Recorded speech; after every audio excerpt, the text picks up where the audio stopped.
Good morning students. మనము income from salary చూస్తున్నాం. అంటే జీతం నుంచి ఆదాయము అనేటువంటి చూస్తాం. ఈ జీతం నుంచి ఆదాయము లెక్క కట్టేటప్పుడు ఏ రకంగా క్యాలిక్యులేట్ చేయాలి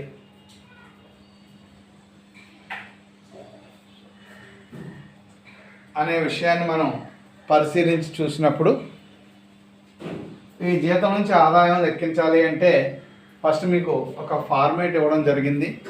ఏ రకంగా జీతం నుంచి ఆదాయాన్ని లెక్క కట్టాలి అనే దాని గురించి. అలాగే దాని తర్వాత మీకు ఒక స్కెల్టన్ ఫార్ములా కూడా, ఫార్మేట్ కూడా మీకు ఇచ్చాను. అంటే ఇన్కమ్ ఫ్రమ్ శాలరీ కట్టాలి అంటే ఏం జరగాలి అనే దానికి ఏమేమి కట్టాలి అంటే శాలరీ అనేటువంటిది కట్టాలి, అంటే జీతము అనేటువంటిది కట్టాలి. తర్వాత ఇంకా ఏం కట్టాలి అని అంటే అండి, రెండవది జీతం తర్వాత అలవెన్సెస్ ఒకటి చూడాలి అన్నాను. అలవెన్సెస్ తర్వాత ఇంకేం చూడాలి అంటే పెరిక్విజిట్స్ అనేటువంటిది చూడాలి. పెరిక్విజిట్స్ చూసిన తర్వాత ఇంకా ఏం చూడాలండి అంటే, పెరిక్విజిట్స్ తర్వాత మనం ఏం చెప్పాము, శాలరీ అంటే ఫేవర్స్ ఏవైతే ఉన్నాయో, లీవ్ ఆఫ్ శాలరీ అంటే జీతానికి బదులుగా ఇంకేమైతే క్యాలిక్యులేట్ చేస్తున్నామో అవన్నీ చూడాలి అని చెప్పాం. అవన్నీ కూడితే అప్పుడు మీకు గ్రాస్ శాలరీ అనేటువంటి వస్తుంది అని చెప్పానండి. అంటే బేసిక్ శాలరీ లాంటి శాలరీ తాలూకా ఐటమ్స్ అన్నీ టోటల్ చేయాలి అని చెప్పాను. తర్వాత ఏవైతే అలవెన్సెస్ ఉన్నాయో ఆ అలవెన్సెస్ అన్నీ కూడా టోటల్ చేయాలి అని చెప్పాను. దాని తర్వాత ఏవైతే పెరిక్విజిట్స్ ఉన్నాయో ఆ పెరిక్విజిట్స్ అన్నీ కూడా టోటల్ చేయాలి అని చెప్పాను. దాంతోపాటుగా ఇంకేమైనా కనుక శాలరీకి బదులుగా లీవ్ ఆఫ్ శాలరీ అంటే శాలరీకి బదులుగా ఇచ్చేటువంటి ఏమైనా బెనిఫిట్స్ ఉంటే అవి కూడా టోటల్ చేయాలి. ఈ 4 టోటల్స్ కలిపితే మీకు గ్రాస్ శాలరీ అనేటువంటిది వస్తుంది అని చెప్పాను. ఆ గ్రాస్ శాలరీ నుంచి ఏం డిడక్షన్స్ ఉంటాయంటే సెక్షన్ 16 ప్రకారంగా మనం చూసినట్టయితే ఎంటర్టైన్మెంట్ అలవెన్స్ ఒకటి డిడక్షన్ వస్తుంది. ఇఫ్ గవర్నమెంట్ ఎంప్లాయీ కనుక గవర్నమెంట్ ఎంప్లాయీ అయితేనే ఆ డిడక్షన్ వస్తుంది. ఇన్ ప్రైవేట్ ఎంప్లాయీ అయినట్టయితే నాన్ డిడక్షన్, అంటే వాళ్ళకి ఏ రకమైన డిడక్షన్ ఎవరన్నో డిడక్షన్ అనమాట. అంటే ప్రైవేట్ ఎంప్లాయీస్కి ఆ డిడక్షన్ రాదు. అది గవర్నమెంట్ ఎంప్లాయీ అయితే మాత్రం ఈ యొక్క ఎంటర్టైన్మెంట్ అలవెన్స్కి డిడక్షన్ వస్తుంది. తర్వాత ప్రొఫెషనల్ ట్యాక్స్ ఏదైనా ఉన్నట్టయితే అది కూడా డిడక్షన్ వస్తుంది. అది బేసిక్గా ఇన్కమ్ ఫ్రమ్ శాలరీస్ కట్టేటప్పుడు ఆ యొక్క వరుస క్రమంలో మనం చూసుకున్నటువంటి విషయాన్ని చూసుకున్నట్టయితే, ఈరోజు ఒక్కసారి మీకు సమ్ ఎట్లా ఉంటుంది, దాని ఆన్సర్ టేబుల్ ఎట్లా వేసుకోవాలి అనేది చెప్తాను. ఒకసారి మీరు చూడండి. నేను ఫస్ట్ నుంచి చెప్తున్నాను శాలరీస్ ఎందుకు కష్టంగా ఉంటుంది అని చెప్తున్నాను అనేది. ఈరోజు మీరు సమ్ ఆన్సర్ నోట్ చేసుకుంటే మీకే అర్థమవుతుంది. మీకు ఆ డౌట్స్ ఏవో ఎరేజ్ అయితేనే నేను చెప్పడం వల్ల మీకు ఉపయోగం ఉంటుంది. కాబట్టి ఈరోజు మీరు సమ్కి ఆన్సర్ నోట్ చేసుకుని ఆ సమ్లో మీకు ఏమైతే డౌట్స్ వచ్చినాయో వాటిని మీరు ఒక్కసారి జాగ్రత్తగా దృష్టి పెడితే, నాకు కూడా ఐడియా ఉన్నాయి మీకు ఏ డౌట్స్ వస్తాయనేది నాకు ఐడియా ఉంది. అంటే జనరల్గా అందరికీ అవే డౌట్స్ వస్తాయి. వాటికి క్లారిఫికేషన్ కూడా మీకు నెక్స్ట్ క్లాస్లో నేను ఇవ్వటం అనేటువంటి జరుగుతుంది. ముందుగా నేను చెప్పినప్పటికీ కూడా మీకు అది అర్థం కాదు. మీకు డౌట్ అంటూ ఎరేజ్ అయితే నేను క్లారిఫై చేస్తే అది మీకు బాగా గుర్తుంటుంది. కాబట్టి ఈరోజు అసలు ఇన్కమ్ ఫ్రమ్ శాలరీ అనేటువంటి సమ్ ఎలా ఉంటుంది, మనం ఎలా చేయాలి అనే దానికి ముందుగా ఇంగ్లీష్ మీడియం స్టూడెంట్స్ సమ్ రాసుకోండి, ఆన్సర్ రాసుకోండి. తర్వాత మనం తెలుగు మీడియం స్టూడెంట్స్కి చెప్తాం. ఓకేనండి. సమ్ నోట్ చేసుకోండి. పేజ్ నెంబర్ 66 అండి. ఇన్కమ్ ఫ్రమ్ శాలరీ మీకు మీ దగ్గర ఈ బుక్స్ కానీ ఉన్నట్టయితే దాంట్లో ఒకసారి చూసుకోండి. Income from salary page number 66, problem number 1. ఓకేనండి. బోత్ మీడియంస్, తెలుగు మీడియం చూసుకుని ఎవరికైనా సరే ప్రాబ్లం ఈక్వల్గానే ఉంటుంది. కాబట్టి మీరు ఒకసారి మెటీరియల్ ఉన్నవాళ్ళు చూసుకోండి. ఫస్ట్ సమ్ నోట్ చేసుకోండి అమ్మా. ఇంగ్లీష్ మీడియం స్టూడెంట్స్ నోట్ చేసుకోండి. ముందుగా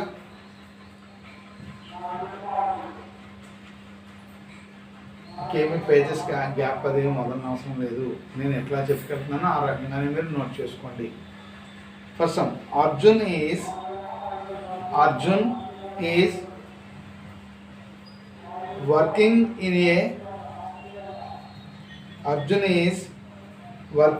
in a public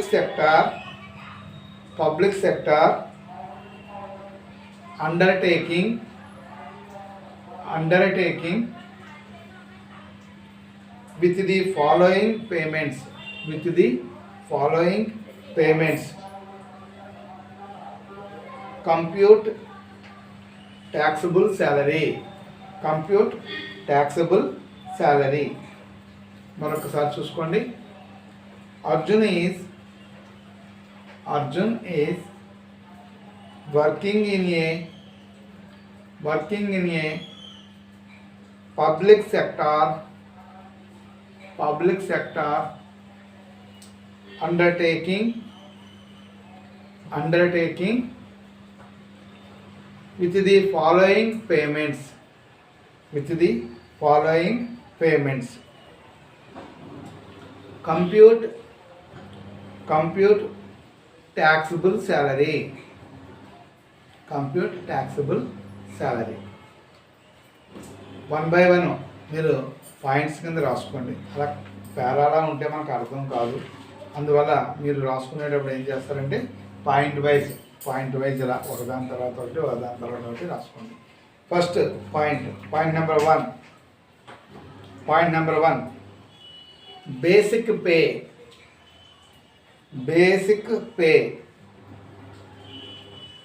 Rs 18,000 rupees. P चुक्का M per month अनమాట. PM basic pay Rs 18,000 rupees PM. Second point DA Rs 12,000 rupees. DA Rs 12,000 rupees. P चुक्का M per month PM. Bracket లో part of salary.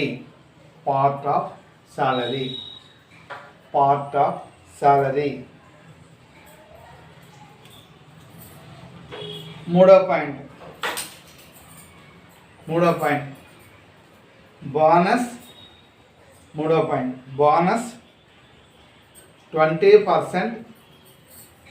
Bonus 20% in salary.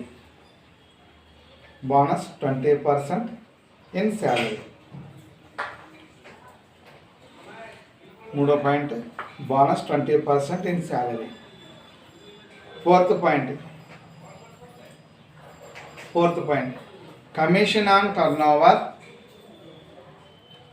commission on turnover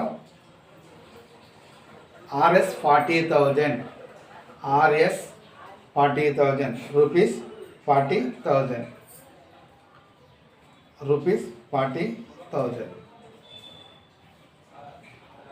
Fifth point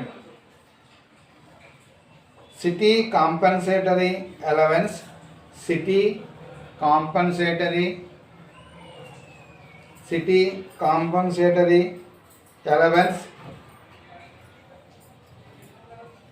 Rs 750 PM.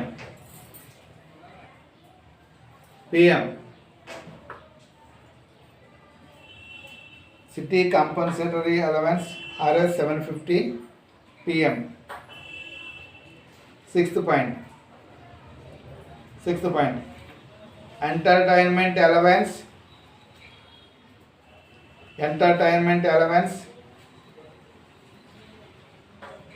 1,000 per month PM. P चुक्का M entertainment allowance 1,000 per month. P चुक्का M రాసుకుంటే చాలు, per month అని రాయక్కర్లేదు. Seventh point medical allowance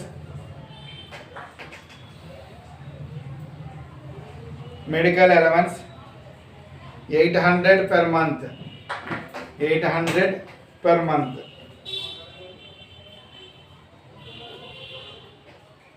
ఎనిమిదవ point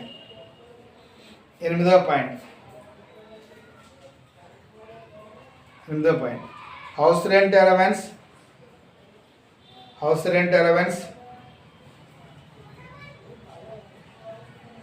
4,000 per month. 4,000 per month. House rent allowance 4,000 per month. PM. Bracket లో rent paid at Hyderabad. Rent paid at Hyderabad. Rs 2,500 per month. Rs 2,500 per month. 9వ point free use of motor car.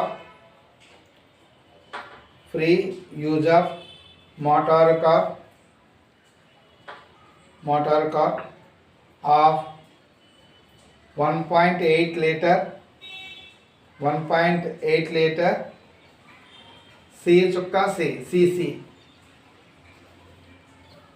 cc.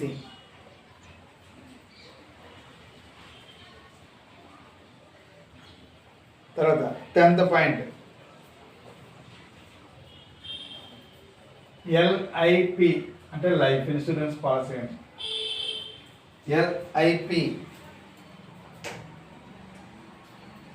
LIP paid by employer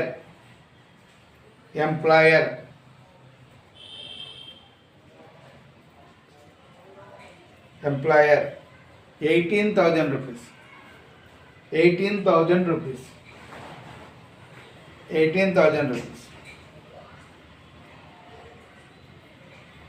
11th point.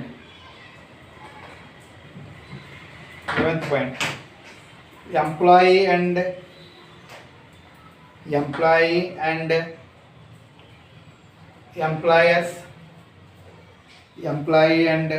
employers contribution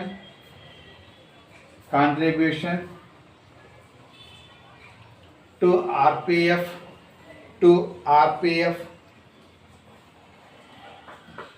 Rs 48,000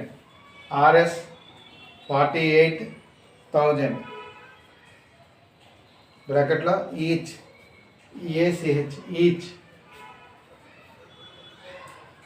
bracket తర్వాత అదే point and interest INTEREST interest credited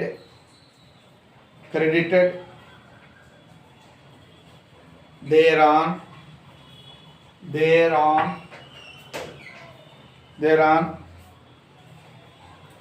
at the rate of రాయడం కదా ఏ రాశి రాస్తారు కదా at the rate of 13%. at the rate of 13%. Rs 39,000. Rs 39,000. Rs 39,000. Rs 39,000. Rs 39,000. ఇదిగోండి వీడు చెప్పినటువంటి వివరాలు. అంటే ఒక వ్యక్తికి జీతంగా ఏమేమి ఇస్తున్నాడో చెప్పాడండి. సుమారు మనకి ఎన్ని పాయింట్స్ ఇచ్చాడండి? 11 పాయింట్లు ఇచ్చాడండి. ఈ 11 పాయింట్లు ఇతనికి ఇస్తాడనమాట. ఈ 11 పాయింట్లకు సంబంధించిన మొత్తాలు మనం కూడుకొని టోటల్ అమౌంట్ ఎంతో చూసుకున్నట్టయితే అతని యొక్క శాలరీ ఎంత మనకి తెలుస్తుంది. అతనికి ట్యాక్సిబుల్ శాలరీ ఎంతైతే పన్ను విధించాలో అటువంటి జీతం మనకి తెలుస్తుంది. అదే ఈ 11 పాయింట్లు మనం వరుసగా కూడేయడమా? అలా కూడిస్తే చాలా సులభమే income from salary.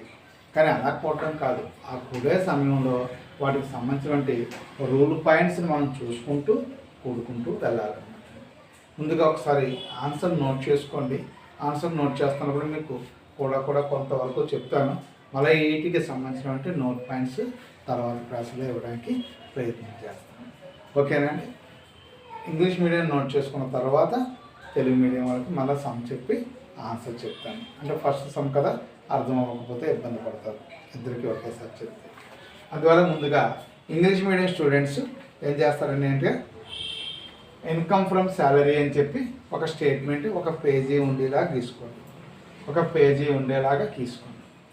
Income from salary particulars amount columns particulars amount half పేజీ సరిపోదండి, ఫుల్ పేజీ గీసేయండి. చాలా ఎక్కువ పెద్ద మొత్తంలో వచ్చినట్టు వస్తుంది, అందులో ఫుల్ పేజీ గీసేసేయండి.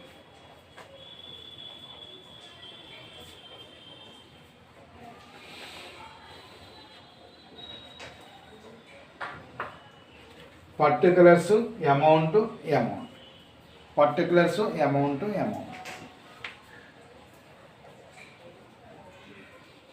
పర్టికులర్స్ అమౌంట్ పర్టికులర్స్ అమౌంట్ ఇక్కడ ఇచ్చిన ఐటమ్స్ ప్రతిదీ మనకు వస్తుంటుంది. బేసిక్ ఇచ్చాడే ఫస్ట్, బేసిక్ ఇక్కడ వస్తుంది. అలా ప్రతిదీ వస్తుంది, సమ్తో పోల్చి చూసుకుంటూ ఉండాలి. అవండి అంటే ఏమేమి ఇచ్చాడంటే బేసిక్ ఇచ్చాడు, సెకండ్ పాయింట్ డిఏ ఇచ్చాడు, థర్డ్ వన్ బోనస్ ఇచ్చాడు, fourth one commission, fifth one CCA city compensatory allowance, అలాగే sixth point entertainment allowance, seventh point medical allowance, eighth point HRA house rent allowance, ninth point free car motor car ఫ్రీగా ఇచ్చాడు, 10th point LIP policy pay చేశాడు, అలాగే 11th point ఎంప్లాయీస్కి RPF అంటే recognised provident fund subscription కూడా ఇచ్చాడు. ఈ అన్నింటినీ మనం వరుసగా కూడదాం. ముందుగా టేబుల్ ఎలా గీశారండి మీరు? టేబుల్ ఎలా గీశారండి అంటే పర్టికులర్స్ అమౌంట్ పర్టికులర్స్ అమౌంట్. ఇప్పుడు ఈ సమ్ చేసినట్టే ఏ సమ్ అయినా చేయాలన్నమాట. మనం దీనికి లాగానే చెయ్యాలి.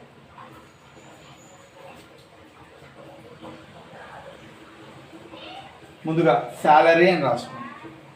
శాలరీ ఇలా చూడండి, U/S రాసుకోండి. U/s 17 బ్రాకెట్లో 1 శాలరీ U/S 17 బ్రాకెట్లో 1. ఏమని చదవాలి అంటే శాలరీ అండర్ సెక్షన్ 17(1). అంటే ఈ యొక్క శాలరీ అనేది ఈ శాలరీ చట్టంలో యాక్ట్లో ఏ సెక్షన్లో ఉంది అంటే 17వ సెక్షన్లో, ఏ సబ్సెక్షన్లో ఉంది అంటే 1వ సబ్సెక్షన్లో ఉందన్నమాట. అంటే 17వ సైడ్ హెడ్డింగ్ కింద సబ్ సైడ్ హెడ్డింగ్లో ఉంది అని మనం అర్థం చేసుకోవచ్చు. ఆ రకంగా అనమాట. శాలరీ అండర్ సెక్షన్ 17 సబ్సెక్షన్ 1 దిగువ రాసుకోండి. బేసిక్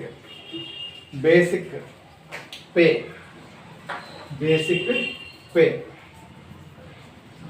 చూడండి, ఎన్నర కాలం కన్నా ఎన్నర కాలంలో వేసుకోండి. 18,000 ఇంటూ 12 నెలలు, 18,000 ఇంటూ 12 ఎన్నర కాలంలో వేసుకోవాలండి. అవుటర్లో అప్పుడే వేయకూడదు. 2,16,000 2,16,000. Next DA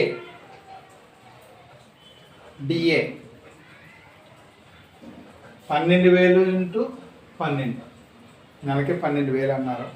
DA 12,000 into 12 1,44,000 1,44,000. తర్వాత బోనస్ 20% అన్నాడు, కానీ దేని మీద అనేది చెప్పలేదు. అప్పుడు మనమే కట్టుకోవాలి. బేసిక్ 2,16,000 కాబట్టి డిఏ 1,44,000. మొత్తం అమౌంట్ ఎంత అవుతుంది? 3,60,000 అవుతుంది. ఓకే, దాని మీద బోనస్ క్యాలిక్యులేట్ చేసుకోవాలి. 72,000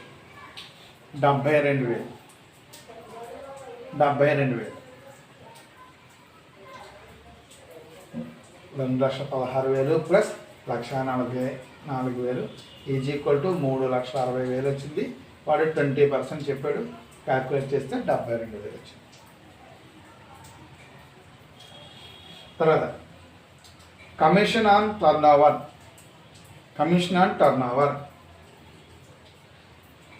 40,000 ఇచ్చాడు. వేసుకోండి, 40,000 ఇచ్చాడు. తర్వాత ఆర్పిఎఫ్ ఒకటి ఇస్తాడు, ఆర్పిఎఫ్ మీద ఇంట్రెస్ట్ ఒకటి ఇస్తాడు. ఈ ఆర్పిఎఫ్ ఏంటి రూలు అంటే ఎంప్లాయీస్ శాలరీలో ఎంప్లాయీ కొంత అమౌంట్ దాస్తాడు, యజమాని కొంత అమౌంట్ దాస్తాడు. ఇవి రెండు దాచి ఉంచుతారనమాట. పిఎఫ్ వస్తుంది అంటారు చూసారా, ప్రావిడెంట్ ఫండ్. అది ఎలాగంటే ఎంప్లాయీ 2000 ఇచ్చాడు అనుకోండి పిఎఫ్ కట్టమని, యజమాని కూడా 2000 ఇస్తాడనమాట. మొత్తం 4000 పిఎఫ్ కడతారు. అలా రిటైర్మెంట్ వయసు వరకు కడతారు. రిటైర్మెంట్ వయసు అప్పుడు అది ఒక 5 లక్షలు 10 లక్షలు ఎంత అమౌంట్ అయితే అంత మొత్తం వల్ల అది ఉద్యోగస్తుడికి ఇవ్వడం జరుగుతుంది. అయితే ఇక్కడ ఎంప్లాయరు 12% వరకు కడితే దాని మీద పన్ను ఉండదు. అంతకన్నా ఎక్సెస్ కట్టారనుకోండి దాని మీద ట్యాక్స్ అనేది వేయబడుతుంది అనమాట. దాని మీద ట్యాక్స్ అనేది వేయబడుతుంది. ఇప్పుడు రాసుకోండి, excess of employers contribution to excess of employers contribution to RPF over 12% of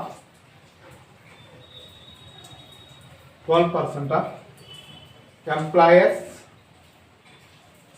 12% of employers salary.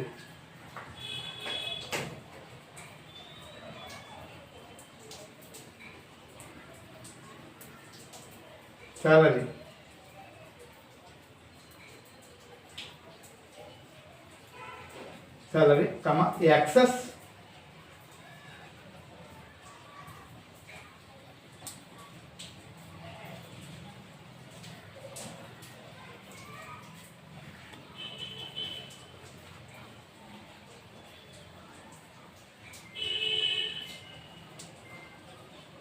కాదు, ఎంప్లాయర్స్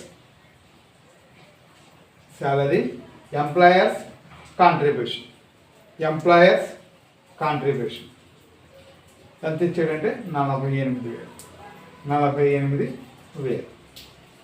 ఇది 48,000 ఇచ్చాడు. ఇది 12% కన్నా ఎక్కువ ఉందా తక్కువ ఉందా? ఎక్కువ ఉంటే అది శాలరీకి యాడ్ అవుతుంది, తక్కువ ఉన్నా లేదా సమానంగా ఉన్నా ఏమీ యాడ్ అవుతుంది అనమాట.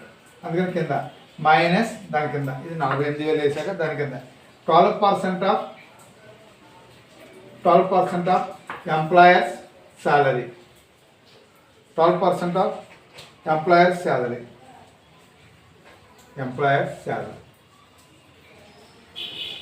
ఇక్కడ ఎంప్లాయర్స్ శాలరీ అంటే ఏం తీసుకోవాలంటే ఈ బేసిక్, డిఏ, తర్వాత ఈ బోనస్ ఒకటి.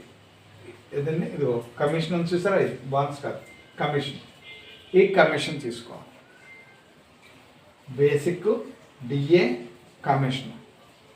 ఇది చూడండి, ఇది 360, ఇది 40, 4 లక్షలు అంటే 4 lakhs into 12/100. 4 lakhs into 12/100. అది కూడా 48,000 వచ్చింది. అప్పుడు ఏం చేసామంటే మనం 48 పై 48 నుంచి కింద 48 తీసేస్తే దాని ఆన్సర్ నిల్. ఇంకా బయటికి ఏమీ వెళ్ళదు అనమాట. ఇది దీని తాలూకా అమౌంట్ ఏమీ బయటికి వెళ్ళదు. Next excess of interest credited to RPF balance.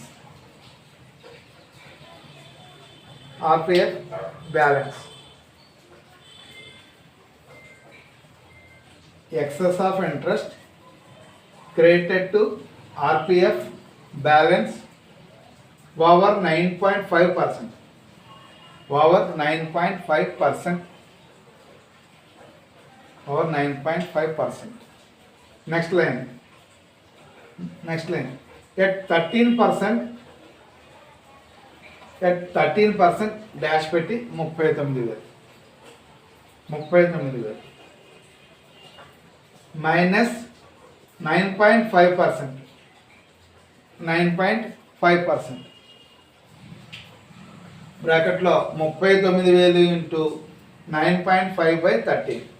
9.5/13 అది 28,500. 28,500. ఇప్పుడు ఈ 39,000 నుంచి 28,500 తీసేశారు మీరు. అప్పుడు బయటకి ఎంత వచ్చిందంటే 10,500. 10,500.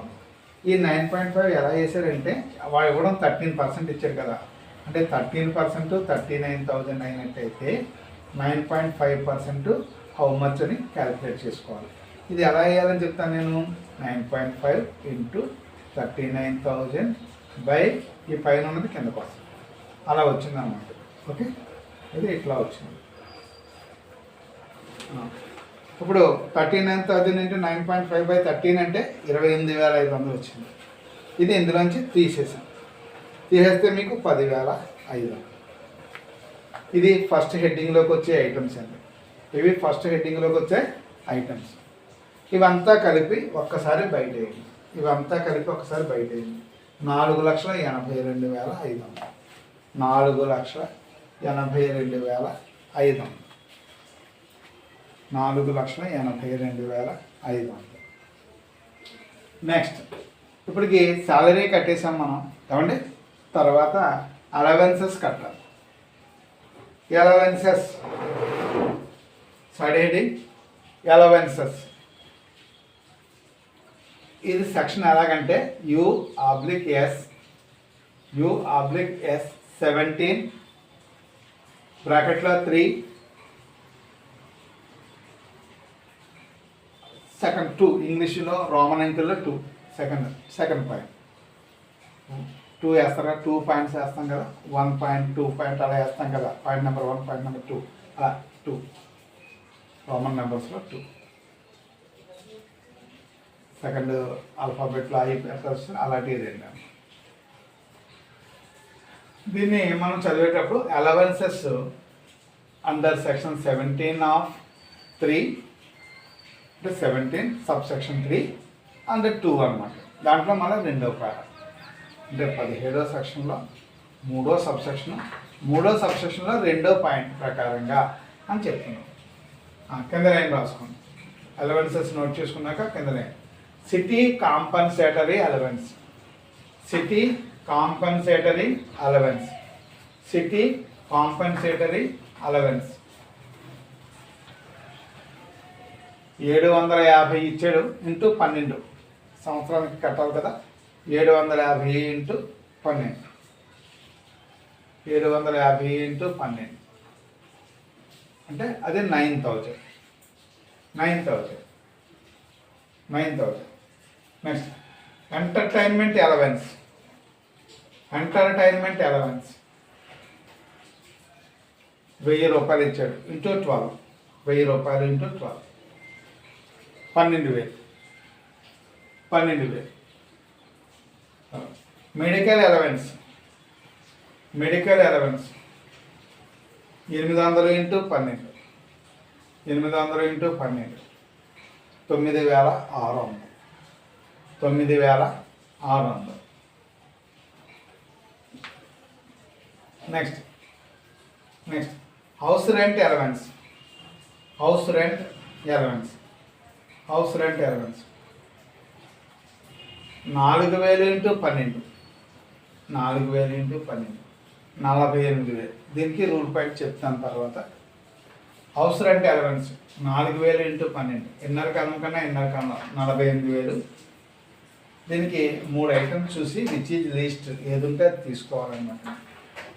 Less exemption. ఫస్ట్ పాయింట్ ఏం చూడాలంటే 1వ పాయింట్ 40% ఆఫ్ శాలరీ. జీతంలో 40% చూడాలి. 40% ఆఫ్ శాలరీ అంటే 4 లక్షలు ఇంటూ 40/100. 4 లక్షలు ఇంటూ 40/100 1,60,000. 1,60,000. రెండోది యాక్చువల్ హెచ్ఆర్ఏ. 48,000. 48,000.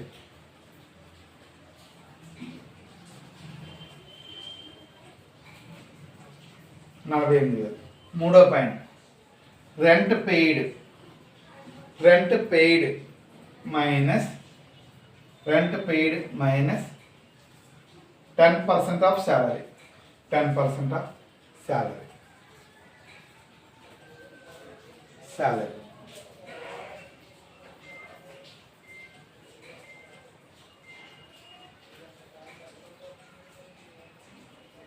అంటే ఇక్కడ నెక్స్ట్ లైన్లో రెంట్ పెయిడ్ అంటే 2500 చొప్పున 12 నెలలకి 30,000 మైనస్ శాలరీ 4 లక్షలు కదా, 10% అంటే 40,000. ఇందాక ఎలా కట్టారు, 4 lakh కట్టారు కదా, అలాగే 4,000 మీద 10% అంటే 40,000. ఇక్కడ చూడండి 30 కంటే 40 ఎక్కువ తీయలేం కదా, అంటే -10,000 అయిపోదు, 0. ఇది ఎక్కువ ఉండుంటే ఇంకెంత ఎక్కువ ఉందో చూపించాలి, లేదు కాబట్టి మైనస్ చేయకూడదు, 0. అప్పుడు కింద which ever is least, which ever is least. 0 count కాదు, 0 కాకుండా ఉన్న ఫిగర్లో ఏది లీస్టో అది మనం కౌంట్లో తీసుకోవాలి. ఇందులో లీస్ట్ ఏది అంటే 48,000, అందుకని బయట 48,000, 48,000. అక్కడ గీత కొట్టి బయట వేసుకోండి. ఈ 4 ఐటమ్స్ ఇక్కడ గీత కొట్టి బయట వేసుకోండి. 78,600, 78,600. సాలరీస్ అయినాయి, అలవెన్సెస్ అయినాయి. తర్వాత ఏం చేయాలి, పెరిక్విజిట్స్. స్టార్ట్ హెడింగ్ పెరిక్విజిట్స్ అని పెట్టండి, పెరిక్విజిట్స్ అని పెట్టండి, పెరిక్విజిట్స్.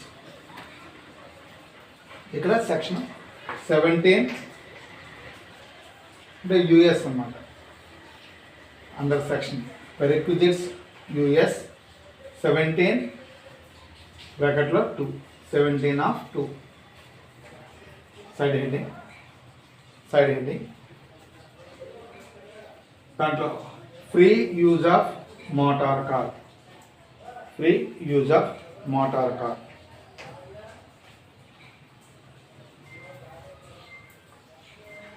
మోటార్ కార్ అక్కడ 1.8 cc అన్నారు కదండి, పెద్ద కారు అనమాట. ఆ కారుకి మనకి పర్ మంత్కి ఎంత ఇస్తారండి అంటే పెరిక్విజిట్ కింద 2,400 ఇస్తారండి.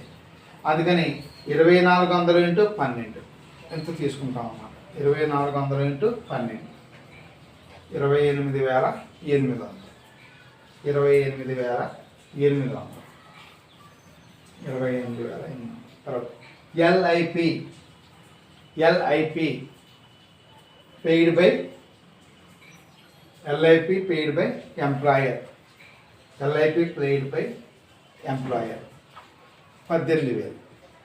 వాడు ఇచ్చాడు సంబరం 18,000.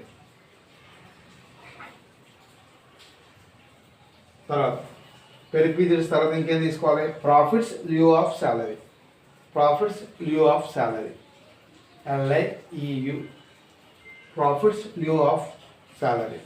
ఏం ఇవ్వలేదు, గీత పెట్టేయండి, గీత పెట్టేయండి. ఇక్కడికి ఇలా టోటల్ చేసి బయట వేసుకోండి.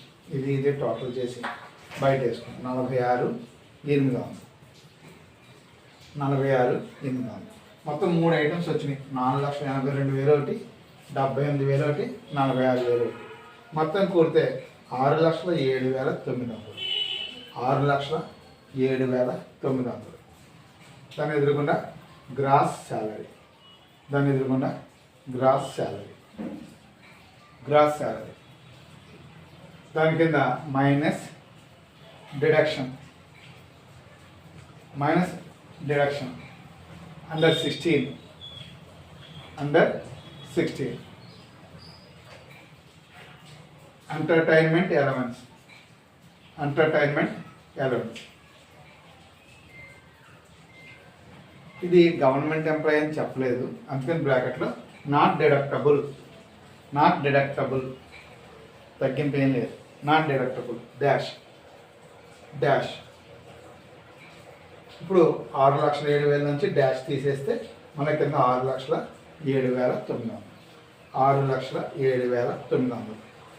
దాన్ని ఎదురుకుండా ట్యాక్సిబుల్ శాలరీ, దాన్ని ఎదురుకుండా ట్యాక్సిబుల్ శాలరీ, ట్యాక్సిబుల్ శాలరీ 6,07,900 వచ్చింది. అంటే శాలరీ ఫ్రమ్, అంటే ఇన్కమ్ ఫ్రమ్ శాలరీ అనే స్టేట్మెంట్ ఈ రకంగా వేసి టోటల్ చేయాలి. ఈరోజు ఇంగ్లీష్ మీడియంకి సమ్ చెప్పి ఆన్సర్ చెప్పడానికి సరిపోయింది. నెక్స్ట్ క్లాస్లో తెలుగు మీడియంలోకి చెప్తాను. ఓకేనండి, థ్యాంక్ యూ.